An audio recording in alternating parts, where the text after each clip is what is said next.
Le commerce, ce n'est pas qu'une activité économique parmi d'autres. C'est ce qui fait vivre nos centres-villes et de villages, ce qui structure nos habitudes, ce qui contribue au lien social. En Wallonie, les communes peuvent désormais intégrer un volet commercial dans leur schéma de développement communal ou SDC. Ce volet est un nouvel outil stratégique pensé pour adapter le commerce aux réalités locales. Alors, par rapport à cette activité commerciale, le constat il est clair. Dans de nombreuses communes, l'offre commerciale ne correspond plus à la demande. Certaines zones sont en suréquipement, d'autres manquent cruellement de commerce et de services de proximité. On observe aussi une vacance commerciale qui est structurelle, parfois depuis plus de 3 ans dans les centres-villes. Pendant ce temps, les développements commerciaux périphériques plus éloignés des habitants ont tendance à renforcer l'étalement urbain. Donc sans cadre clair, il est difficile de maîtriser cette dynamique commerciale. Le volet commercial d'un SDC permet justement aux communes wallonnes d'avoir plus de maîtrise sur l'évolution du commerce sur leur territoire. Dans ces volets, nous fournissons toutes les clés pour mieux comprendre et cartographier l'appareil commercial du territoire,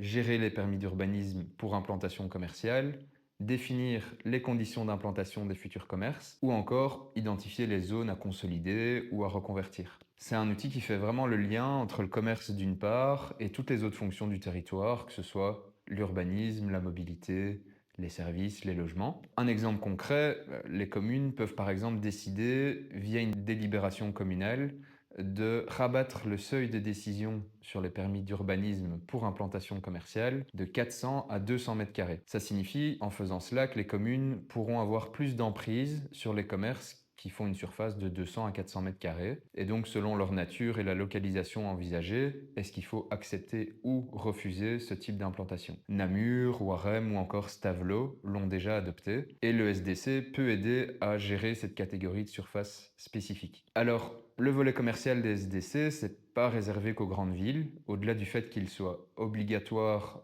dans les nouveaux SDC, il a aussi une utilité tant pour les territoires urbains que pour les communes plus rurales. Dans les villes moyennes ou de grande taille, il s'intéressera à la revitalisation du commerce de centre-ville, dans des périmètres bien définis, permettra de réhabiliter un site stratégique ou d'attirer une offre plus adaptée aux besoins des habitants. Dans une commune plus rurale, ce volet peut servir à éviter les implantations dispersées, à renforcer une centralité villageoise ou à préserver une offre de base accessible sans voiture. Bref, chaque territoire peut s'en saisir selon ses enjeux. En intégrant un volet commercial à leur SDC, les communes se dotent d'une réelle boussole et donc pour conclure, un cadre qui permet d'éviter l'improvisation, de favoriser les bonnes implantations et renforcer leur attractivité à long terme est inclus dans ce volet commercial. C'est un outil exigeant mais surtout une opportunité, celle de construire un commerce plus cohérent et plus durable et surtout plus proche des habitants.